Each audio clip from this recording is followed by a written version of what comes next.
Coming up next on KPBS Evening Edition, the new owner of the San Diego Union-Tribune makes no apologies for wanting his paper to be a cheerleader for San Diego. We put Papa Doug Manchester on the record. And San Diego City Attorney Jan Goldsmith says don't blame him for shutting down medical marijuana dispensaries. He's just following the law. KPBS Evening Edition starts now.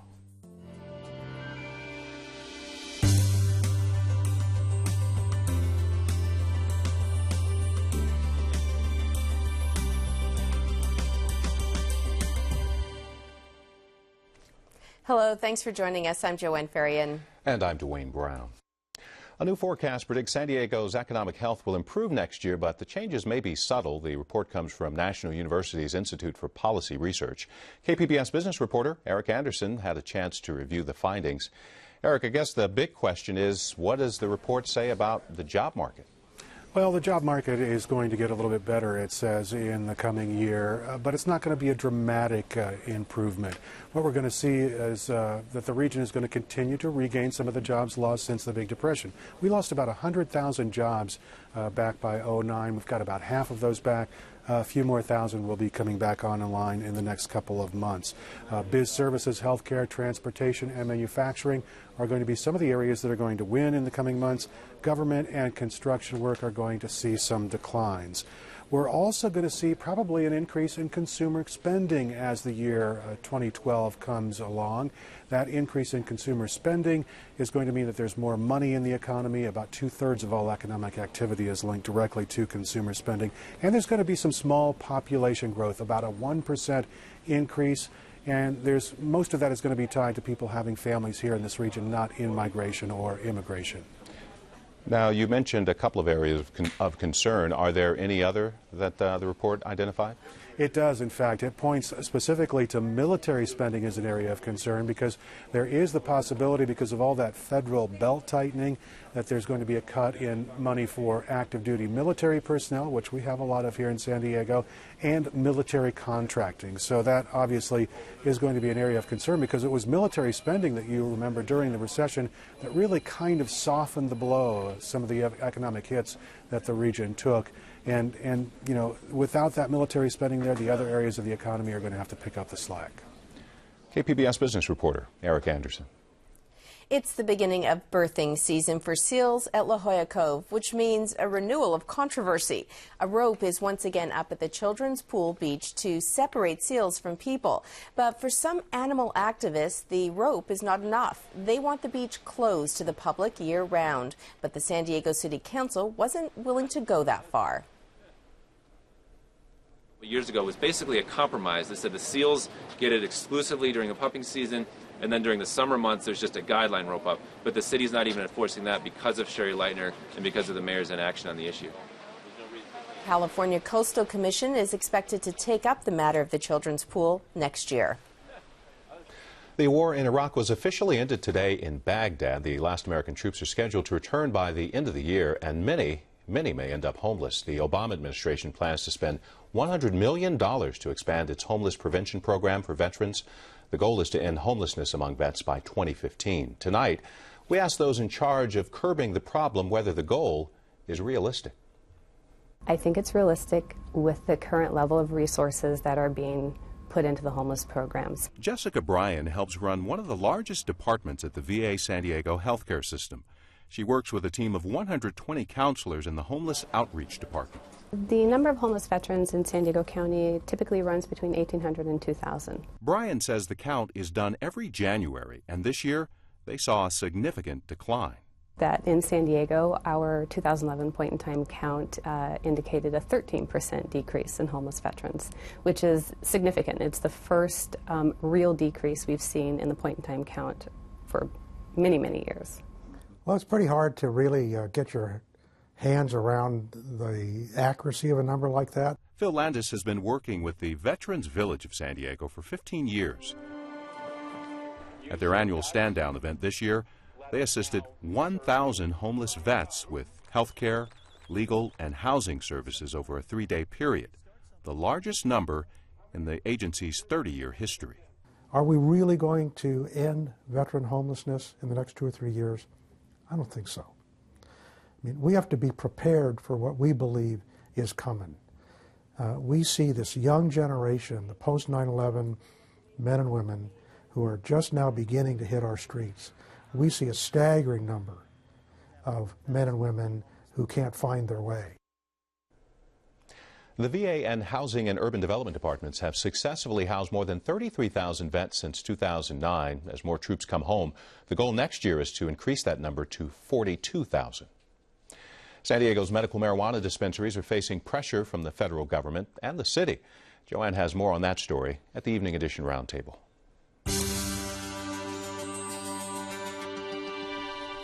The legal status of medical marijuana dispensaries in San Diego is confusing these days, despite a state law that allows marijuana to be used for medicinal purposes.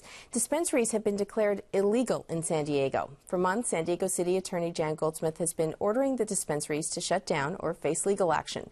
Jan Goldsmith joins me now in studio. Thank you for being here. Pleasure. So tell me what you are telling dispensaries right now. Well, we began in August and we sent out letters and to the dispensaries and the building owners and to lawyers who represent them that the dispensaries are illegal under our zoning laws. There is no place for them in the city. Because we don't have a zoning law we don't for have, them. Yeah, they're not allowed. Okay. There was an effort made by the city council and they rescinded it and all that. And there is no zone for them, so they're not legally operating in the city. And we did tell them that they're going to have to close down or face legal action. We then took action in which we filed a lot of lawsuits, civil lawsuits, not criminal, for a number of reasons, which I'm happy to discuss. How many suits have you filed against dispensaries? Well, it's we have a lot of lawsuits in our office.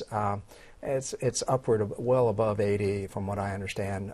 It could be more, but it could be less than that. But a lot of them are settled before they're actually filed, resolved.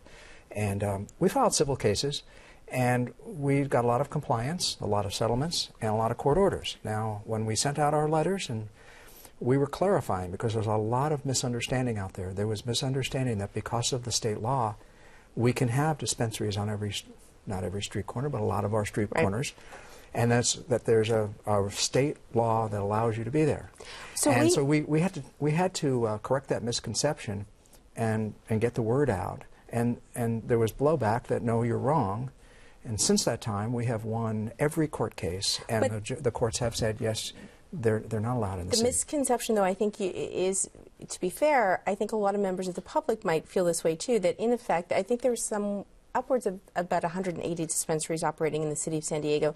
Now, according to operators themselves, they think there are about 40 left. They predict there'll be much fewer because they're all getting these letters. In effect, aren't you basically shutting down a state law? There is by saying there's no ordinance for them, you're in effect not upholding a state law that says medicinal marijuana is legal. How's it legal if there's no legal place to get it? Well, and this is from the court opinions that we've been getting.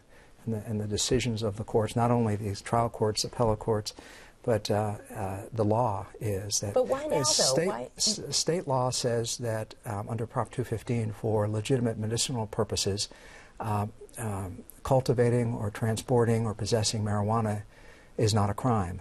All other uses of marijuana are crimes. They don't say that you must have that in your zoning laws, that they can exist in dispensaries on the street corners, nor does state law change federal law. Federal law preempts. And so under federal law, possession and transportation of marijuana is a federal crime. It's federal drug trafficking. But so, we've had Prop 215 since 1996. The city of San Diego has not had a zoning ordinance since that time. Why now? Why is your office shutting them down now, and they weren't shutting them down 5 years ago or 10 years ago or 15 years ago? I can't talk about 5 or 10 or 15 years ago. I can talk about what we've done over the last years that I've been in office. For about 2 years, our office participated with the City Council and advocates to put together a zoning ordinance that would allow them to exist in certain areas that were acceptable to the city, and under certain conditions that would allow them to be there.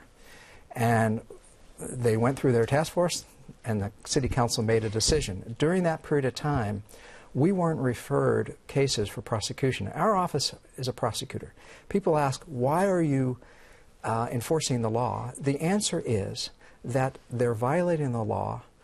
The the law enforcement is sending us reports and evidence that there's a violation of the law, and our job as prosecutors is to enforce the law. I want to make sure we answer. get in terms of the chain of command where that comes from, because I did speak with the mayor's office yesterday about this. And what you're talking about in terms of law enforcement, you're talking about code compliance people from the city of San Diego Yes. who are being told by, and according to the mayor's office, the mayor to start enforcing this, to start saying, to enforce the fact that there is no ordinance and then send them to your office. So how do you were a legislator back in the 90s and you supported medicinal marijuana. Sure. So there are people out there who want to ask you, if they have a legitimate card and a legitimate need, but there's no place to get it in San Diego, what would you tell them? Call your congressman or call the president, because the acquisition, purchase, the transportation or use of marijuana is a crime under federal law. Forget about state law. Federal law preempts. It's sort of like if the city of San Diego or the state of California was to set the speed limits on the interstate highway at 100. It means nothing, because it's the federal government that gets to decide the speed limit on interstate highways. So my advice to them is not to break federal criminal laws. You can be put in prison, and you can have your buildings taken away from you under asset forfeiture. Change federal law. Would you support changing federal law, Absolutely, yes or no? Absolutely. Okay. In fact, I'll tell you, I think that that's the first way to go, is to petition the federal government to allow the states under certain limited circumstances to create a system of legitimate medical marijuana where it can be distributed not on the street corners under phony shops, but legitimately like other drugs, through a prescription, through licensed facilities, and then tell the states, if you do that, then it's legal. Okay.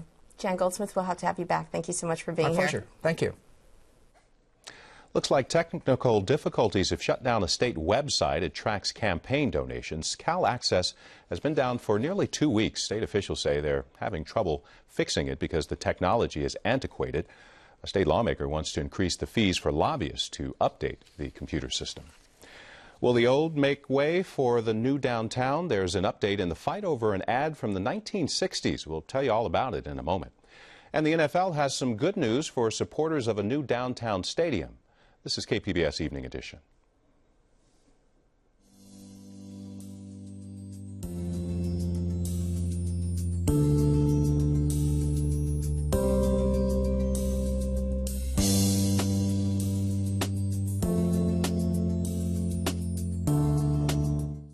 American Masters presents every kind of visual treat you can imagine. Charles and Ray Eames, the architect and the painter who became the top husband and wife design team of the 20th century. From furniture, the Eames chair, to filmmaking. The concept is mind-blowing. They thought outside the box before anyone even knew there was a box. Charles and Ray Eames. A happy, modern couple absorbed in their work. Enjoy Eames on American Masters.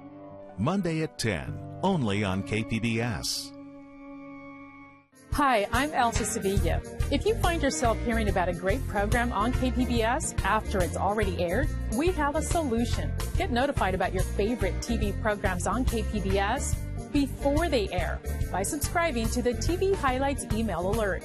This daily email will feature the best programs coming up right here on KPBS TV, so you can make a date to tune in or plan to record it. It's easy to register. Just go to kpbs.org/alerts. KPBS Evening Edition is made possible by Joan and Erwin Jacobs and by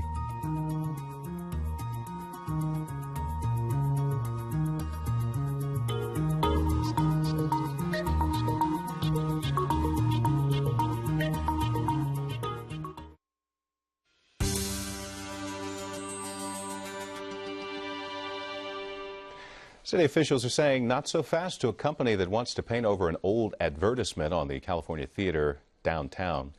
Earlier this week, we told you about the permit issued to allow the sign to be painted over. It was supposed to make way for a beer ad, but the Save Our Heritage organization protested. They say the sign for the old Caliente racetrack is part of San Diego's history. Now the city's Historical Resources Board will review the plan and decide the sign's fate.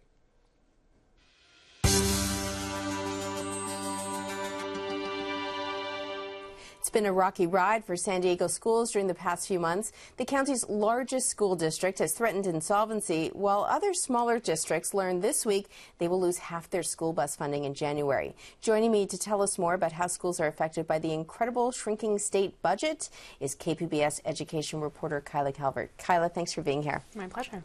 So let's begin with the threat of insolvency. How likely is it that San Diego Unified School District will go bankrupt? Well, back in October, the superintendent told the Board of Education that if the most severe mid-year cuts came down, that the district would run the risk of not being able to pay its bills in the fall. And pretty much since then, I think everyone has sort of rued that day. And since then, all the board members have been vowing to do what it takes to balance the district's budget. And we heard that again today at a press conference with the board president. This district will not go insolvent. We will do everything to protect the financial health of this district because we insist on maintaining local control of our district. We're not going to allow anybody from the county or the state to take over. What does he mean by the state taking over? Well, earlier this month, I went up to Oakland, actually, where they did become insolvent, and the state did come and take over. And what happens is the state fires a superintendent, and the Board of Education just becomes advisors to a new administrator that the state appoints. And so basically, all of the back and forth that happens at the school board with people coming to say, don't lay us off, don't close this school, do this, do that, that stops. There's no opportunity to sort of push back with the state administrator because they're not an elected official. They don't have to answer to the community. And pretty much everyone I spoke to in Oakland said some people thought that the state would come in and manage the finances better and that the school district would improve, that sort of a lot of that dysfunction that led to insolvency would go away, but it didn't happen. And so they pretty much said, do what it takes, balance your budget, and that's what the board members here have said that they will do. But they may have just gotten some good luck from the state. Mid-year cuts, as you were reporting all week, they weren't so bad, were they? Exactly. The district was expecting $30 million in cuts, and instead they're looking at $7 or $8 million, but that leaves them still with a $73 million hole to fill in the fall, which is, they've said, will take or could take up to 800 more layoffs if there aren't any employee concessions or if there isn't some sort of magical additional funding that comes down from the governor's budget in January. So today, that press conference that we had that clip from, John Lee Evans was saying that the employee unions have agreed to this opportunity to swap health insurance plans. And so employees who are in high-cost health insurance plans can swap into a lower cost plan, and the district will share those savings with them as an incentive for doing that, and that could save the district about $2 million. And so they're saying that, $73 million, though. Well, but they're saying that that agreement is sort of a sign that the unions are taking this budget gap seriously, and they're willing to have those conversations and do some negotiations, whereas in the past they really haven't been. KPBS reporter Kyla Calvert, thanks for being here. Thank you. Many San Diegans skipped the choice of paper or plastic today, turning to reusable shopping bags in honor of Day Without a Bag. The one-day campaign countywide is designed to raise awareness of the impact disposable bags have on our environment. The new owners of the Union-Tribune say they want the paper to be a cheerleader for the city.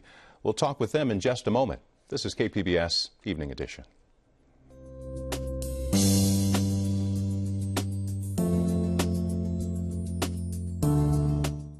I'm Gwen Eiffel on the next News Hour. As the holidays approach, Congress heads for yet another tax and spending showdown. That's Thursday on the PBS News Hour.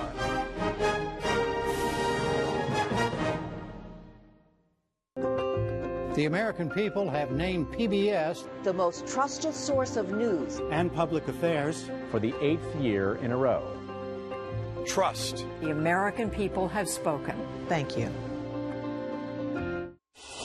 Next time on Nature, Yellowstone in winter, a breathtaking world in white.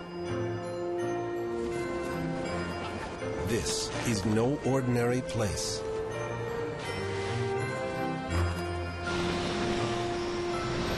Enter a winter wilderness and experience the magic that is Christmas in Yellowstone. Wednesday at 8 on KPBS.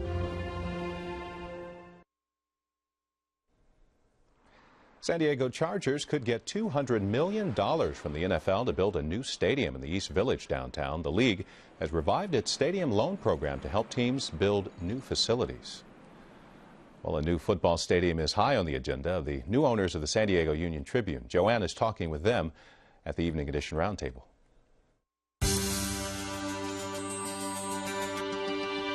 Should a newspaper be a cheerleader for a city or just an observer? My next guest has said he believes a paper should promote what's right and good for the country. Developer and hotel owner Doug Manchester made the comments after taking ownership of the San Diego Union-Tribune earlier this month. John Lynch, a longtime radio executive, is the new CEO at the UT, and they join us now in studio. Thank you, gentlemen, for being here. It's great to be here. So, Doug, I have to tell you, when you made those comments, you probably had a lot of journalists sitting at home saying, what is he talking about? A cheerleader for the community? It violates, really, one of the basic tenets of journalism in terms of being objective.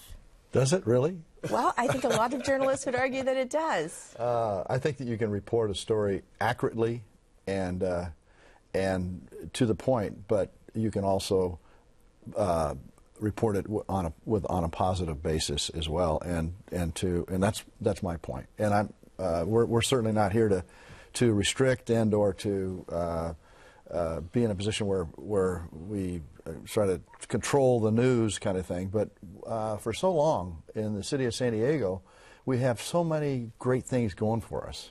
And I'd like to be in a position where we point out what's good and right about the finest city in America, as opposed to some of the negativism that has permeated prior. But what's good and right often is a point of view. Let's take, for example, the new Charger Stadium that you said your paper is going to support. Right. There are a lot of people at home who would argue it's not a good idea, and they want to know what the negatives are, and when they read your paper, they want to know what might be wrong about a new stadium. Well, they certainly have that right, and we certainly will point out both sides. But we really do believe that we do need a new stadium. We are very sports conscious with John's NFL background and his sons, and I'm a cheerleader in that regards too. And so we think it's very, very important. If you are a first-tier city, which we believe that we are, we need to have a professional football team here and keep it and maintain it and support it and support the new stadium that could come as a result of that. John, how active a role will the two of you play in terms of the daily operation of the newspaper? Well, very active. I will be there every day and hopefully lead the troops, and Papa Doug will give us direction and oversight, and we'll collaborate on almost everything. So we're going to be very actively involved. I want to give you an example. We were talking about the stadium, and we know, John, you were a past NFL player. This is something you believe in. What if one of your reporters uncovers something that would really shed a negative light on this stadium? How would you feel about your paper running the story? Well, they have to report the news, and I'm not suggesting that they would ever, in fact, deviate from that. I mean, that's their responsibility, and the journalism is what it is, and we need to support that. But there are different ways in which it has been reported in the past, and which could have been reported, in our opinion, a little bit differently. And from an editorial standpoint, obviously, we're going to speak out on behalf of what's right here. And I think to build upon that theme, it's much more than just reporting what's good and positive. It's providing a leadership role. I think if there's been something missing here in San Diego, there has not been any community leadership and business leadership. And we're in a crisis period of time. You know, the highest unemployment we've had since the Depression. San Diego, California, as a state, are right there at the top. There's a lot of people in pain, and I think it's really critical to get the city moving again. So it's much more than just a stadium. It's economic development, providing jobs, and providing an atmosphere where people can take advantage of this wonderful city. But does a newspaper lead, or does a newspaper hold leaders accountable? There is a state. Well, there's a stadium in Qualcomm because the newspaper led. Jack Murphy brought the Padres to town. Jack Murphy brought the Chargers to town. Jack Murphy built Qualcomm Stadium. That's why his his statue is there. He was the sports editor of the Union-Tribune. I think it collaborates, it drives, it leads, it provides vision. I want to get to some questions. We asked our audience on Twitter and on Facebook. We told them we were interviewing both of you, and they have some questions. Papa Doug, the term Papa, we got a lot of questions about that. Where does that come from? Why do you want to be called Papa Doug? Well, I've answered this question many, many times, but Betsy and I were blessed with 3 children. We wanted to have 4 children. We were blessed with 3 children right away, and then she unfortunately had 3 miscarriages over a 10-year period. Then we were blessed with our youngest daughter 10 years after, and we were done. But then she presented me with our only son, which is a complete surprise, and I didn't want him to be junior to anybody. So early on coaching, people would say junior, and I said, no, he's not a junior, and then they'd say Doug, and we both turn around. And so one of my assistant coaches that we were at that particular time said, just call him Papa Doug, and that sort of stuck. And all my friends and family call me Papa Doug. We're actually run out of time. I can't thank you enough for both being here, Doug Manchester and John Lynch. Thank you both so much. Thank you. Appreciate it. Yeah.